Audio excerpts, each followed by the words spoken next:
Hello friends, welcome to Gargi classes. Prelims amplifier में आपका स्वागत है।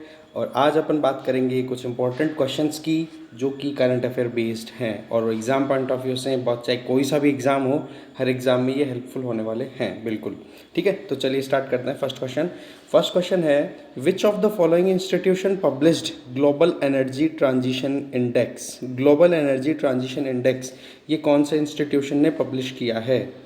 क्या ये इंटरनेशनल एनर्जी एजेंसी ने डिक्लेयर किया है, या वर्ल्ड इकोनॉमिक फोरम ने डिक्लेयर किया है, या वर्ल्ड बैंक ने किया है, या इंटरनेशनल सोलर अलायंस इसने किया है? तो पोज करके सोचिए इसका answer. Right answer is B. इसका आंसर है बी। ठीक है, वर्ल्ड इकोनॉमिक फोरम ने ये डिक्लेयर किया है।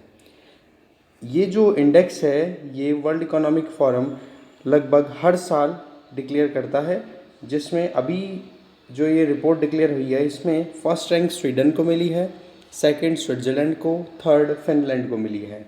इंडिया ने अपनी पोजीशन को थोड़ा इम्प्रूव किया है, जो कि अभी करंट पोजीशन आई है 74th पोजीशन। ठीक है, और ये जो काम हुआ है सारा का सारा, जिसमें इंडिया ने बेटरमेंट शो किया है, तो वो कौन कौन से पैरामीटर्स थे? वो थे economic development and growth. Economic development and growth इसमें इंडिया ने अच्छा परफॉर्म किया है। एनर्जी एक्सेस एंड सिक्योरिटी, और तीसरा है एनवायरमेंटल सस्टेनेबिलिटी, मतलब एनवायरनमेंट के लिए अच्छा काम किया है, एनर्जी एक्सेस को इंश्योर किया है, और डेवलपमेंट और ग्रोथ एनर्जी सेक्टर में बहुत अच्छे से हो पाई है। इस वजह से इंडिया का जो स्टेटस है इस रिपोर्ट के अंदर 2 स्टेज इम्प्रूव हुआ है। एक चीज़ और बताइए, इस साल की जो रिपोर्ट आई है उसमें कि कोविड-19 के आउटब्रेक की वजह से एनर्जी डिमांड अब की बार रिड्यूस रही है, कम रही है। ठीक है, आगे चलते हैं। कौन सा क्वेश्चन है? Next question, which among the following report is not published by WEF। World economic forum इनमें से कौन सी रिपोर्ट डिक्लेयर नहीं करता? ठीक है, तो अपने को ये पता होना चाहिए कि कौन कौन सी करता है। तो ऑप्शन देखिए, first global competitiveness report, global gender gap report, global trade and tourism report, world investment report. इनमें से कौन से report world economic forum publish नहीं करता? सोच के बताइए। इसका सही आंसर है डी। देखिए, शुरू की तीनों रिपोर्ट्स बहुत इंपॉर्टेंट हैं और वर्ल्ड इकोनॉमिक फोरम के ऊपर कई बार क्वेश्चन पूछ लिया भी गया है, तो ये चीज़ अपने को ध्यान ही रखनी है। वर्ल्ड इन्वेस्टमेंट रिपोर्ट जो है वो अंकटाड UNCTAD ये डिक्लेयर करता है। ओके, ये अपने को ध्यान रखना है। और इन तीनों रिपोर्ट्स के अलावा एक अभी जो कही अपनी कौन सी रिपोर्ट थी, ग्लोबल एनर्जी ट्रांजिशन इंडेक्स, ये भी वर्ल्ड इकोनॉमिक फोरम ही डिक्लेयर करता है।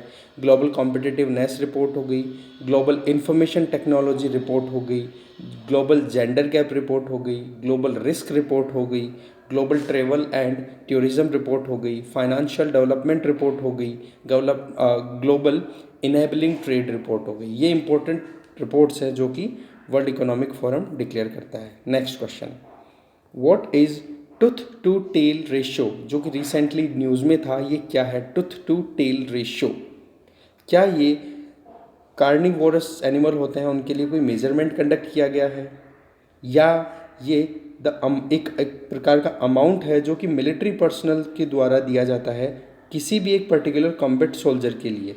मतलब the amount of military personnel it takes to supply and support each combat military soldier, मतलब सोल्जर के लिए हेल्पफुल जो भी मटेरियल रिक्वायर्ड हो उसको सप्लाई करने के लिए कितने मिलिट्री पर्सनल की पीछे ज़रूरत पड़ रही है, वो है।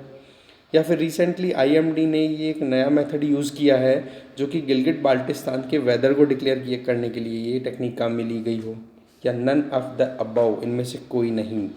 सोच के बताइए इसका आंसर। तो इसका आंसर है B. The tooth to tail ratio is the amount of military personnel it takes to supply and support, ठीक है, ईच कॉम्बैट सोल्जर टूथ। मतलब कॉम्बैट सोल्जर जो फाइट करता है उसको तो बोला है टूथ, जो यहाँ पर अकेला है, और इसको जितना भी सप्लाई और सपोर्ट की नीड है वो पूरी करने के लिए पीछे कितने पर्सनल्स लग रहे हैं, मतलब एक के ऊपर कितने आदमियों की सप्लाई की रिक्वायरमेंट हो रही है जो कि पूरा सप्लाई और सपोर्ट इसको एक को अवेल करा सके, तो वो हो जाती है टेल।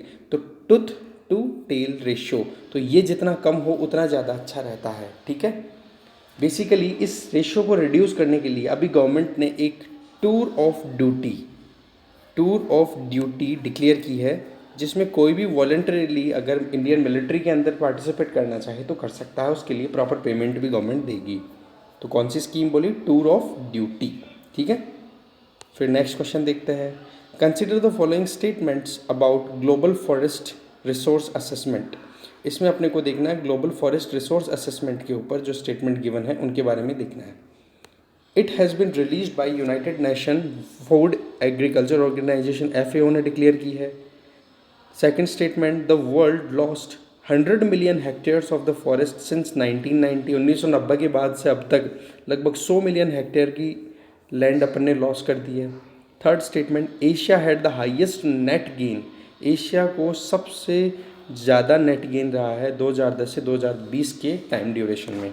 तो करेक्ट स्टेटमेंट अपने को देखने हैं, एक एक स्टेटमेंट देखते हैं। पहला स्टेटमेंट, ये FAO के द्वारा ही डिक्लेयर किया जाता है, बिल्कुल सही है। दूसरे स्टेटमेंट 100 मिलियन नहीं है, ये 172 मिलियन हेक्टेयर्स है, तो दूसरा स्टेटमेंट गलत हो जाता है।